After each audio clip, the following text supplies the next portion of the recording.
Even among friends, manners are important. Especially when it comes to money, make sure you are thorough. My mother repeated this often, whether something happened in the past or not. Little did I know, this advice would come in handy in such a way. My name is Sally. I'm a 30-year-old part-time worker, living with my 4-year-old daughter and my husband, Bob, an office worker. My in-laws live 2 train stops away from our rented apartment, close to Bob's office, so he often has dinner there. It might sound generous, but Bob is careless and selfish. He'd drop by his parents' house on a whim after work, not even thinking to tell me who's preparing dinner. I've warned him many times, but he just makes excuses like Mom said she's making meatloaf and mashed potatoes tonight, and doesn't apologize. Instead, my father-in-law called, asking, "Did Bob let you know he's coming over here?" Thankfully, this prevented our dinner from being wasted. While my father-in-law is considerate, my mother-in-law is snide, saying things like, "Bob just prefers my cooking over his wife's." Every time Bob visits them, she'd call, gloating, "He just feels more at ease at home." "Sally, you need to make a home where your husband wants to stay." She'd look down on me, asserting her superiority as a woman and a mother, and would barge into our apartment whenever she found the time. "Bob can't relax with this kind of cleaning. And what's this in the fridge?" She'd nitpick my cleaning and snoop through our fridge.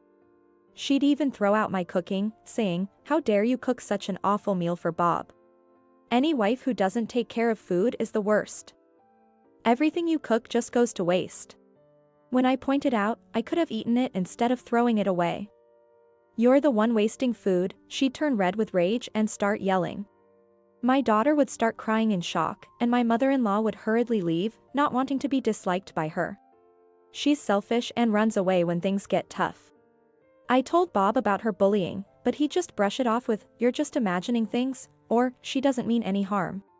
I was attracted by his bright and sociable nature, but that seems like a distant memory now. He's just moody, dismissing our daughter when she tries to talk to him. His standing as a father has hit rock bottom. To make matters worse, the education fund we had been saving monthly for our daughter had completely vanished. It was a withdrawal of a huge sum, $40,000. It had to be Bob, who has a family card. When I asked him about the money with certainty, he said, "Our daughter doesn't need money right now. We can save up again when it's necessary." His cavalier attitude snapped something in me. "Don't joke around. How could you just use the money we saved together like that? It's not about current need. We saved it because we don't know when we'll need it." "What did you even spend it on?" "I helped out Mom." "Our money? It's mostly what I earned." "Got a problem with that?" "I contributed too. I saved from our budget cuts. I worked hard to manage that money. Your money is just birdseed." Our shouting match escalated, thankfully without waking our daughter. "That's it, we're getting a divorce. I knew you were careless, but to withdraw our child's savings without a word is unbelievable. Go ahead. Like you can make it on a part-time salary." "What?" I was at a loss for words. Seemingly satisfied with having silenced me, my husband sneered, "I'm always ready for a divorce," and went back to his room. Though I clenched my fists in frustration, I wasn't going to just cry myself to sleep. Having reached that conclusion, I began preparing for the divorce. I heard my wife talking on the phone with Bob this morning. I received that message from my father-in-law the following Friday. My mother-in-law called my husband, inviting him for a special dinner tonight, it seemed. Since Bob hadn't mentioned anything to me, he was probably planning to go without telling me again. Since the day I declared divorce and was belittled for my part-time job, Bob's attitude towards me had changed to one of disdain. "I don't need to care for a dependent like you," he'd say, scattering the laundry around and no longer cleaning the room. His nitpicking, "You call this cleaning," was just like his mother's. I saw the call from my father-in-law as the perfect opportunity and decided to put my plan into action. I timed my visit to my in-laws' house to coincide with Bob's return from work. It seemed my father-in-law hadn't returned home yet. Bob and my mother-in-law were surprised to see me, but she scoffed, "Oh. Knowing we're having sushi for dinner, you came to freeload. How despicable. You don't deserve sushi," he spat vulgarly. They clearly had no intention of letting me step inside. Their house, though a detached house, had a wooden front door that wasn't very soundproof. Their loud shouting could be heard outside. As usual, they were a selfish pair, oblivious to those around them. Unfortunately, I haven't received any message about coming for sushi. The only thing I was told by your father was that you were visiting your parents' house. Are you being sarcastic because I didn't inform you? Do I need to report my every move to a mere housemaid? Talking to my dad behind my back, as a wife, that's just creepy. He seemed to be entranced by his own abusive words. While my mother-in-law smirked in the background, my retort, "The creepy one is you," froze her smile. What did you say? It's disgusting to misinterpret your father's kindness like that. It's because you're a no-good husband who doesn't communicate. Can't you see he's just trying to be considerate? He seemed to be aware of his lack of communication. My husband bit his lip and fell silent. Then you should have declined. Causing trouble for Dad and being such a brazen wife. My mother-in-law defended him, but she was just a woman of empty words. Please keep barking over there. I didn't come here to waste my time arguing with you. Let's get straight to the point. I want a divorce. What? For real? His eyes widened in genuine surprise. You think you can make it on a part-time salary? That's right, I'm not giving you our granddaughter. You can't raise her. Go apologize to Mom. I explained the situation calmly to the screaming pair. From next month, I'll be working as a full-time employee. I'm currently working part-time in medical administration. It's the place where I worked full-time before getting married. When I mentioned thinking about divorce to my colleagues, they suggested returning to full-time work. The kindergarten my daughter attends is close to this workplace. I can pick her up during my break and she can stay at the workplace's daycare until the end of my shift. They even gave me this advice. No way you can raise her alone, my mother-in-law insisted. But anticipating you'd say that, I've already arranged to live with my parents. They're taking care of my daughter today. Unlike a certain husband who just dismisses his daughter, they shower her with love and attention. What? My mother-in-law turned to Bob, who awkwardly looked down. Don't joke. That's unacceptable. Her trembling voice betrayed her agitation. A father who secretly uses the education fund is nothing but harmful. As I firmly stated that, the front door opened and my father-in-law said, "Sorry for interrupting. Can I hear more about this?" It seems that my father-in-law was listening at the front entrance. You used the education fund? What do you mean, Bob? Dad. It's not like that.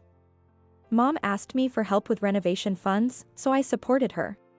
Renovation funds? My father-in-law seemed just as puzzled and asked my mother-in-law for a detailed explanation. Bob suggested me to live together. It's more economical than continuing to pay rent. And if we're going to live together, renovations are necessary, right? That's the money. I felt dizzy as new information kept coming. Living together? I haven't heard a word about that. And what's this about education fund? Sally, can you explain? I explained to my father-in-law about the money Bob had withdrawn and that we were getting a divorce. Then you should just leave. Leave the granddaughter here. I'll take care of her. My mother-in-law insisted, trembling. No, this was a decision made by my husband. I can't stoop so low as to break a promise between spouses. Huh? I don't recall agreeing to anything like that. I thought to myself, pulling out a file from my bag and showing it to them. This is the pledge we made when saving for the education fund. Knowing Bob's carelessness, I had documented our agreement just in case. Always document anything related to money. It's one of the lessons from my mother. Bob's signature is here, my father-in-law noted, sounding impressed. What? Why is this written here? Bob panicked, likely having signed without reading. Simply put, the agreement stated that if the education funds were used for anything else, it would lead to an immediate divorce. If there were children involved, custody would go to the other parent. If he couldn't comply, he'd have to pay twice the amount used, granting me the right to file for divorce mediation. That's the gist of it.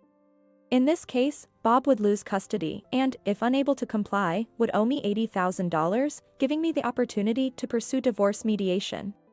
If you listen to your mother, it will be a dispute with a payment of $80,000. I've collected plenty of evidence of your usual attitude and your mother's treatment towards me, so you can guess who'll get custody in mediation. I smiled slyly, and my husband let out a small gasp, in surprise. My father-in-law heaved a big sigh and told my mother-in-law, "For now, return the money Bob gave to you. You haven't started the renovations, right? The money should still be there." Upon hearing this, my husband's face brightened immediately. He might have thought the return of the education fund would make the divorce impossible. My mother-in-law, facing his expectant look, turned pale and shook her head. "It's gone. I've already spent it." A weak voice responded, and everyone exclaimed in surprise, "What?" My mother-in-law was trembling and fell silent. "There was a bag I wanted, and some clothes too. I just intended to borrow them, but I couldn't resist." Then she confessed. I was speechless with disbelief, but my father-in-law responded quickly. "Don't be ridiculous. What were you thinking?" But Bob said we could save up again for the granddaughter's education fund, so I thought it would be fine." "What? You knew it was for our daughter's education and still spent it? How can you even say you won't hand over the granddaughter? Who's the despicable one here? You and Bob are nothing but harmful. The worst kind of parent and child," I said, my anger peaking and my voice colder than I expected. My mother-in-law just gaped pathetically. "I'm sorry, but I no longer want to be part of this family." "I agree. They're nothing but poison to our precious granddaughter." My mother-in-law broke down in tears at Phil's words. After that, I divorced Bob. Thanks to the evidence of mistreatment and the pledge, the child support and property division went as I hoped. The education fund, a third of which was from my salary, along with the alimony, totaled $50,000, which I received. According to my ex-husband, he apparently had a hard time coming up with the money. My mother-in-law had to sell all the branded goods and jewelry she had bought, and the remaining amount was covered by my father-in-law. Helping your wife is a husband's job, isn't it? My ex-husband, and she blamed my father-in-law, but he got furious and cut ties with both of them. Initially, my ex-husband approached my mother-in-law about living together because he messed up a project at work and was demoted. With a reduced salary, they couldn't afford the apartment rent and had to rent a small apartment. Their only way to raise money was by canceling their life insurance policies. Combining the money returned from each policy, they somehow managed to meet the repayment amount. My ex-husband probably wanted sympathy when he reported the completed payment and talked about his struggles. The ex-husband spoke of his struggles when reporting the completion of payment. I just responded with a "huh" and let it slide. Then he shouted over the phone, "Don't you have a word of gratitude?" "No, I don't. I have grievances, so how about adding that to the bill and charge you?" I suggested, and he fell silent, so I hung up and changed my contact information. That was the last time he contacted me, but apparently, my mother-in-law asked my father-in-law for reconciliation. He obviously refused, but from what he heard, their situation was terrible. Their spending habits hadn't changed, and their household finances were in shambles. Blaming each other, the once loving parent-child duo now lived days full of arguments. "He's your beloved son, isn't he?" my father-in-law said sarcastically. My mother-in-law responded, "He's nothing but an annoying money pit." Whether it's parents and children or spouses, you need to be clear about money matters. Receiving my mother's teaching, I felt deep down that it was a good thing.